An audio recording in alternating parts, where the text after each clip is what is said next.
Depression রোগের কোনো ওষুধ, মন খারাপের কোনো ওষুধ আমি বলছি যে যেখান থেকে শুনতে পাচ্ছেন প্র্যাকটিক্যাল করে দেখবেন, ভালো লাগলে করতে থাকবেন, ভালো না লাগলে বাদ দিবেন।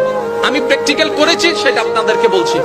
যখন আপনি দেখবেন আপনার মনে বেশি পাথর জমে আছে, আপনার দুঃখ কষ্ট বুঝার মতো কেউ নাই, আপনার চোখের পানির মূল্যায়ন দেওয়ার মতো কেউ নাই, আপনার দুঃখ কেউ বুঝছে না, আপনার কষ্ট কেউ বুঝতেছে না, আপনার আশে নেই পাশে নাই নাই নাই কেউ নাই, আপনি যখন খুব একা মনে হবে, আপনার দুনিয়ার কষ্ট যখন আপনাকে চেপে ধরবে, আপনি কিচ্ছু করবেন না, শুধু একটা কাজ করবেন, যাই নামাজটা পিছিয়ে ডাইরেক্ট সিজদায় চলে যান, ডাইরেক্ট সিজদায় চলে যান, কপালটাকে ঝুঁকাই দেন, নাকটাকে ঝুঁকাই দেন, হাতটাকে ঝুঁকাই দেন, নিজের অস্তিত্ব বিলীন করে দেন, চোখটা বন্ধ করে সিজদার মধ্যে চলে যান।